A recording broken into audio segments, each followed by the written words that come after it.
Grace and peace to you from the one who was and is to come. Amen. The Nigerian-American author Enuma Okoro writes about how the smallest thoughts we have towards one another can shift our days for the better, and how the seemingly small actions or reaching out and sharing can start a ripple effect of gentleness and attention to the wider world. I hope that today's reflections on the Pharisees will also inspire a ripple effect of gentleness and attention, helping us to counter and overcome long-held stereotypes responsible for prejudice, hatred, and even violence. The world is a complex place to navigate. We often have to make quick decisions. And in order to not lose the bigger picture, we tend to reduce complexity to a set of categories, often relying on accepted stereotypes. Our brain is wired that way. Stereotypes help us to draw strong identity markers and define more clearly who we are. The problem begins when stereotypes become emotionally charged and remain unquestioned. This is when stereotypes become prejudices, which affect the way we see and treat each other. Once we acknowledge that our brain loves categorizing and stereotyping as a way of creating order, we can make a conscious decision to never stop examining our judgments and to keep our hearts open. We learn to not just go with our first impressions, but rather look more carefully at the available facts. Making personal contact and engaging face-to-face will always be the best approach to overcome one's prejudice. The more personal the encounter, and the more we find out about one another person, the greater the chance that we do not box people in. We will all have experienced those aha moments when suddenly we see someone or a group of people in a whole new light. What would such an aha moment look like in relation to how we perceive the Pharisees in our Gospels? We tend to cast Pharisees as opponents and even enemies of Jesus. But is this historically accurate? And to what extent are the Gospel writers themselves responsible for the way the church caricatured the Pharisees? The Pharisees play an important role in the Gospels. Were they not also the ones who showed a keen interest in Jesus' teachings and often invited him into their homes? Yes, Jesus and the Pharisees were close in their views, even if conflicts seem to predominate in the Gospel stories. The relationship between Jesus and the Pharisees should not be reduced to hostility and hypocrisy. They shared meals, engaged in theological debate, and had a shared commitment to interpret the Torah for everyday life. And not every dispute must be seen to be an outright conflict. At times, the Pharisees are simply probing Jesus by asking more questions. Some translations insinuate that the Pharisees were laying a trap for Jesus or trying to tempt him, but not every query or follow-up question of the Pharisees is necessarily malicious and deceitful. After all, follow-up questions can be incredibly helpful and constructive when debating how the Torah should be interpreted and applied in specific situations. Their discussions touch on Sabbath observance, purity laws, food regulations, marriage, and divorce. Even conflicts are not always necessarily bad, but can also signal change and growth. And the Pharisees were not a monolithic block which simply rubber-stamped a particular set of beliefs. They constituted a community that was alive, encouraging ongoing discussions and debates, engaging different views and interpretations. Unfortunately, in the Gospels, many of those conflicts are portrayed in an exaggerated and polemical manner. We will have to look at how this might have come about. I'm drawing on a recent conversation between the two feminist scholars Ulrike Metternich and Lucia Suter-Riemann, and the work of Klaus Berger, John Dominic Crossan, and Amy Jill Levine, hoping that the real Pharisees will please stand up.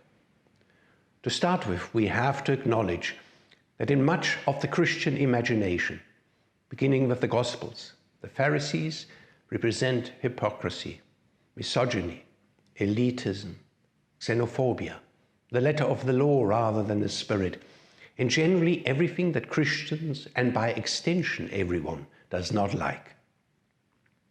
Those stereotypes, no matter how inaccurate historically, led to the word Pharisee being used as an insult.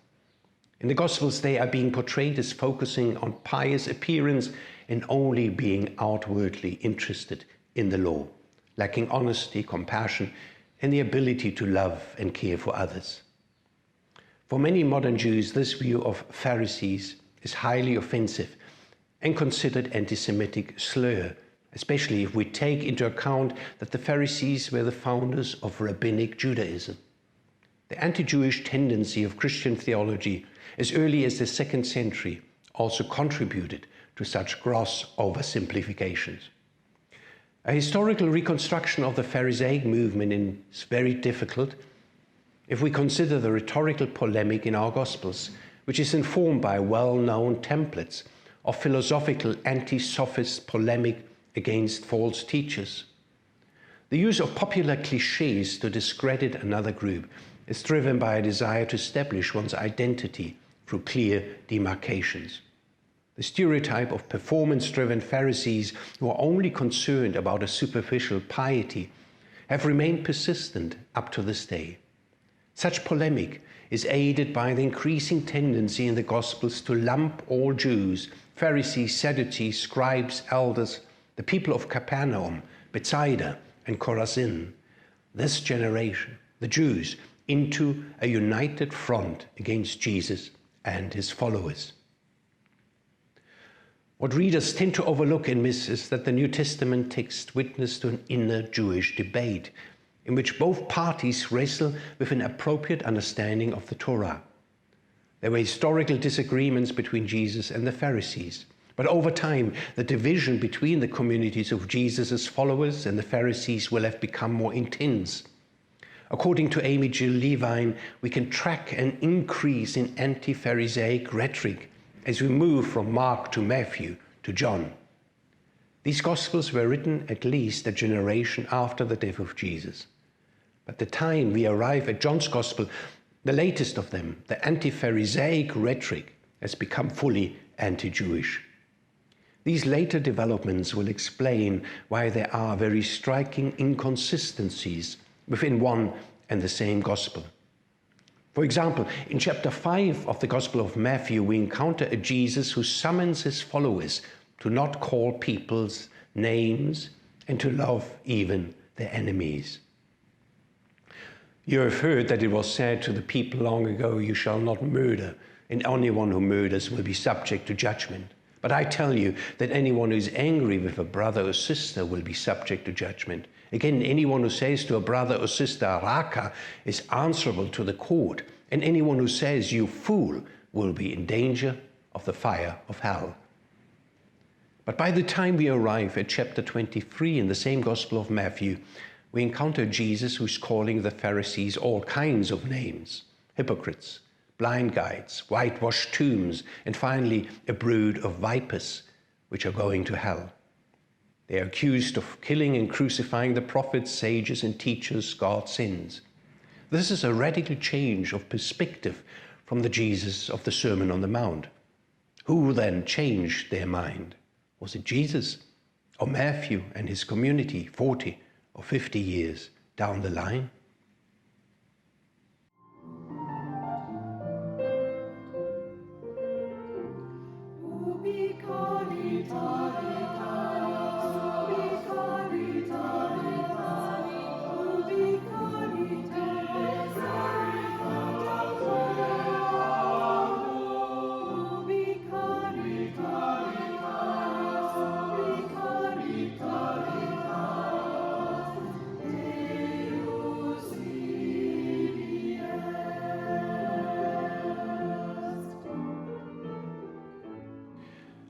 Who were the Pharisees?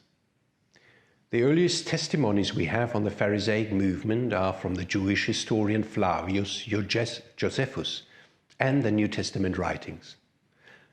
While we need to be cautious about the Gospel's portrayal of the Pharisees, we can pretty much trust Josephus, who in his biography describes himself as a Pharisee and would at least have followed all their teachings. And if we agree that the Apostle Paul remained a Pharisee after his Damascus experience, even though now a Messianic Pharisee, then the authentic letters of Paul would also be an important historical record for understanding the Pharisees. The Pharisees were an influential Jewish group in Judea and probably also in Galilee since the 2nd century BCE. They were educated, considered experts of the Torah and highly appreciated by ordinary people for helping them to practice the Torah in everyday life and within the context of Roman occupation. But at the time of Jesus, Judaism was not a monolithic bloc. It consisted of a variety of religious groups who all had their own particular approach to interpret the Torah. Josephus, a contemporary of Jesus, mentions 3 main Jewish groups. There were the Sadducees, who belonged to the temple establishment in Jerusalem and collaborated with Rome. They kind of represent the right-wing party.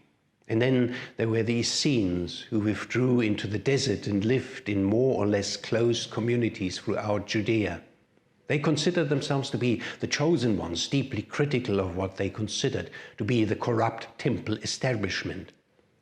If the Sadducees were on the right, then the Essenes could be placed more on the left. And finally, there were the Pharisees, who were not only active in Judea, but their influence reached all the way to Galilee.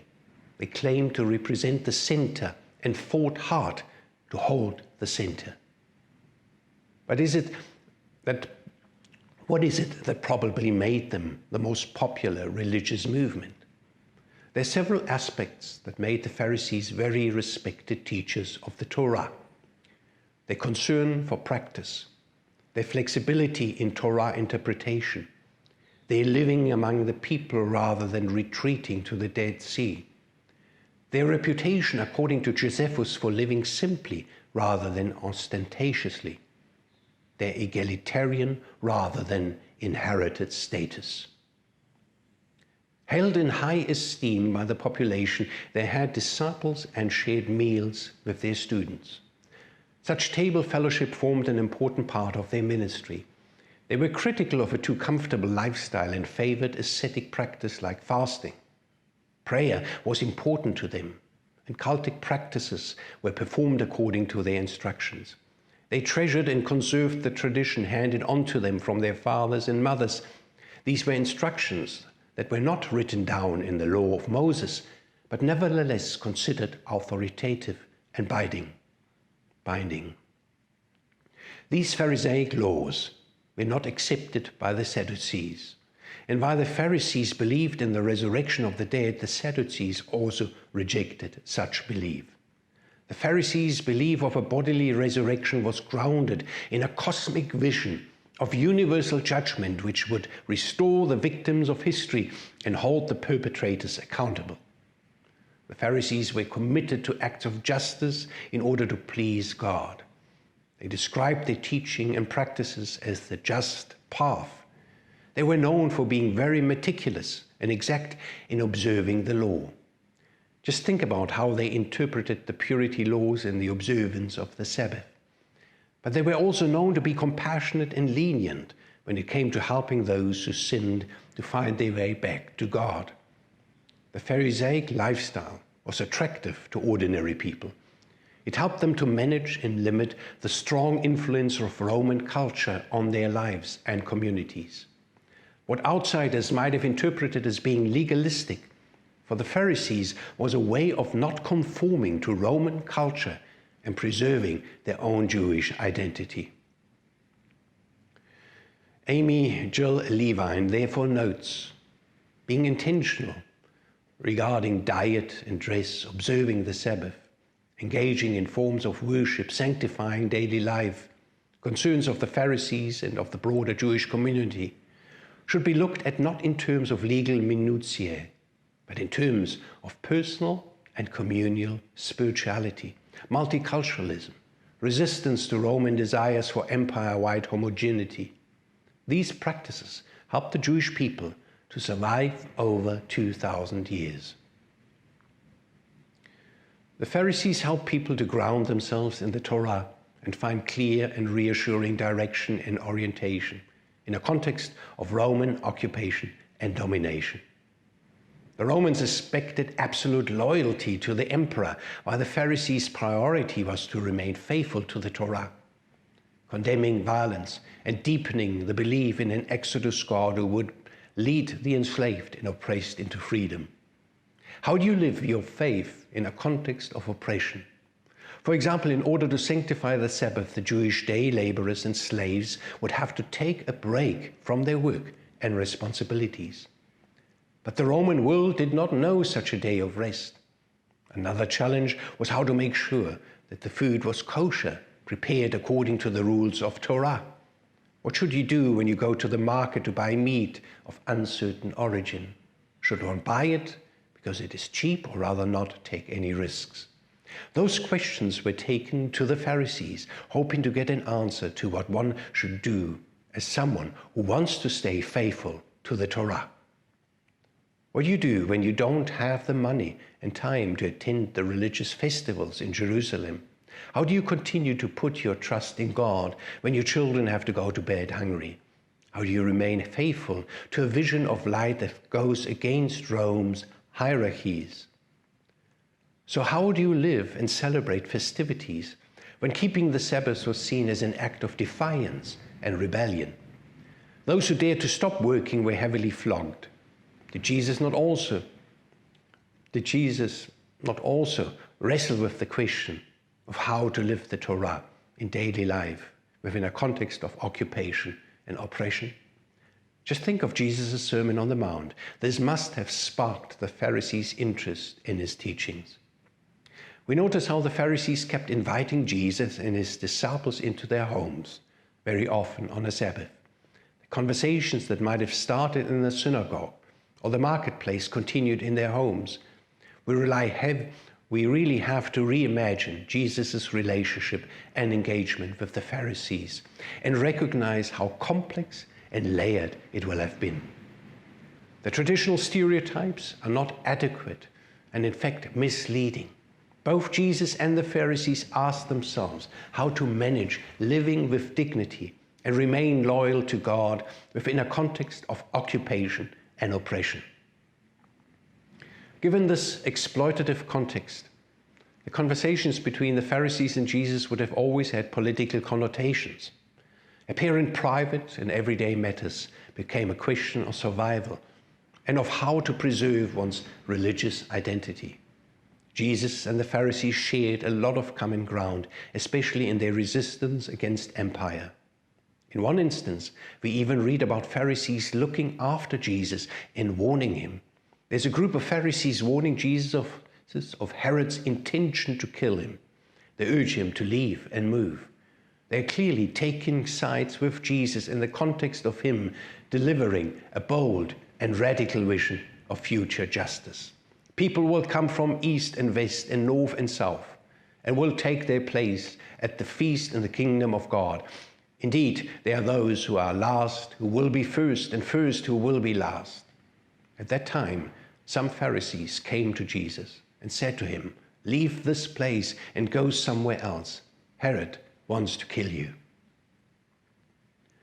What Jesus announces here is nothing less than a revolution. The last will be first, and the first will be last.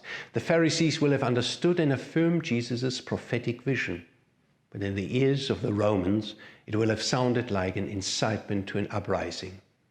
The fact that the Pharisees warned Jesus shows us that they will have agreed with him. This is also why they invited him into their houses, a safe space where they could continue their discussions without the danger of being policed. Jesus and the Pharisees had a lot in common and shared some fundamental convictions of faith. The table talks in the homes of the Pharisees will have been subversive and political. This is also why the Gospels do not mention the Pharisees in their accounts of Jesus' passion and crucifixion, while the Sadducees clearly side with those powers who want Jesus to be crucified. And in the Gospel of John, we read about Nicodemus, who is called a leader of the Pharisees.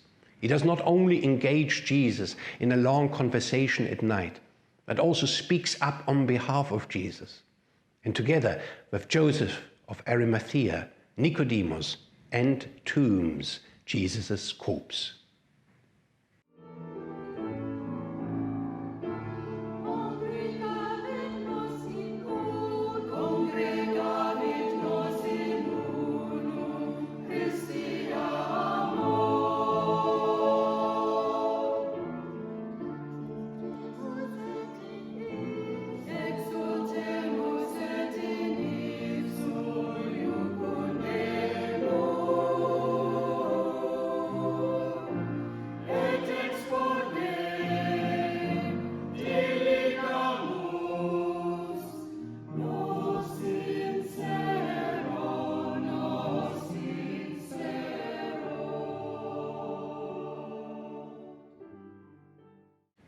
We also come across passages in the Gospels that introduce us to a Jesus who credits the Pharisees with being good and just, and therefore not in need of his ministry to them. Think about the older brother in the parable of the prodigal son, to whom the father says that he has always been with him. We are clearly meant to identify the older brother with the Pharisees. The older brother's problem is not his lack of justice, but his inability to rejoice with those who find their way back home. Does Jesus not also say that the sick and not the healthy require a doctor? And he is adamant that he has not come to call the just, but the sinners. And yet, the relationship between the Pharisees and the early Jesus movement is complex and layered. There will very well have been some Pharisees who sided with some of Herod's followers to have Jesus killed. We just need to read chapter 3 of the Gospel of Mark. But it might have been only one small group among the Pharisees who, to say it again, were not a monolithic bloc. It is unfortunate that this more radical and opposing group of Pharisees was taken to be representative of the bigger and wider movement. We've highlighted other examples of Pharisees who were deeply concerned for Jesus' well-being and aligned themselves with him. Both Jesus and the Pharisees shared a desire for purity and holiness, but the interpretation of these fundamental concepts varied. We notice how Jesus and his followers practiced a form of purity and holiness that was believed to be contagious in a good way, and transformative, healing, and sanctifying, allowing them to cross boundaries and unite people around a shared meal. According to Jesus, God has now revealed a wholehearted commitment and love towards those at the margins. What is it then that gave rise to the growing rivalry between the Pharisees and the early Christian movement a generation after Jesus' death? There will have been Pharisees both outside of and within Christian communities. Most Jews will have chosen to follow the Pharisees. But as the gospel message moved into the non-Jewish world, it will have received a wider welcome. But the Pharisees continue to serve as the major rival to the Christian teachings, even in places where there were no Pharisees. We have historical analogies which reveal to what extent opponents and renegades are often former fellow believers. For the more you might have in common, and the more you share certain beliefs, the greater the need to distinguish yourself from the other group. The Pharisees were held in high esteem because they really practiced what they preached and followed an egalitarian vision of community. And in some ways, they were perceived to be more lenient and less demanding when it came to Torah obedience. It is interesting to note that scholars are divided around the question if Jesus took a more flexible or a stricter approach to the Torah in comparison to the Pharisees. Remember how the Jesus of the Sermon on the Mount expected his followers to pursue a greater righteousness, When we consider his "but I tell you" statements, we will notice how he did not make the Torah observance easier, but more difficult. And taking up the cross meant being willing to stand up against evil, even at the risk of losing one's life. It is interesting to note how in our Christian imagination the Pharisees are always seen to be the more demanding. Meanwhile, it is Jesus who sends out his disciples barefoot and without any provisions, expecting them to leave their homes and give their money to the poor. In closing, we might as well interrogate the assumption that Pharisees were all men. Jewish everyday practices would not have been possible without women Pharisees. A Pharisee family did not consist only of men. There were women, children, and relatives. They all lived according to Pharisaic ideals. This raises a series of questions. Did women also know and interpret the Torah? Lucia Sutter-Rehman refers to Tal Ilan, an Israeli-born historian and Hebrew scholar, notably of women's history in Judaism. Ilan discovered a woman by the name of Beruraya, who is mentioned several times in the Talmud, which is the most important compendium of Judaism. Beruraya features as a prominent woman scholar in those rabbinic writings. She's cited as a religious authority in rabbinic literature, noted for her profound knowledge of Torah, sharp wit, and great compassion. The Talmud mentions that she learned 300 religious laws in one day and recalls numerous anecdotes about her. Here is one of them. Another time, Rabbi Meir was very disturbed by the noisy, drunken parties of his neighbors. Their terrible behavior was such that they constantly interfered with his Torah study. In his anger, Rabbi Meir once prayed that God rid him of these wicked pests. Hearing him, Beruraya gently said to him, the psalmist says, "May the sins disappear from the earth." You see, the word is sins, not sinners. One should pray that evil disappear. Then there will be no evildoers. We have to assume that the women Pharisees knew the laws as well as the male Pharisees. They knew when, how, where, and what needed to be done as they interpreted everyday life in view of the Torah. And they handed on their knowledge to their daughters and granddaughters. They too will have been engaged in discussion on topics like how to raise children, how to respond to the poor and destitute, and how to prepare the Sabbath celebration. In fact, the Sabbath celebration would not have been possible without women. Until today, women are the ones who light the Sabbath candle and speak the blessing. The Gospels also capture these discussions about everyday life and its challenges. One could argue that without women, Pharisaic practices would not have been possible. Remember how long it has taken Christian scholars to acknowledge the important role of women in the Jesus movement. With the discovery of women Pharisees, we gain a whole new perspective on the Pharisaic movement. And just as in the Jesus movement, women Pharisees will have played an important role, not least through supporting the movement financially.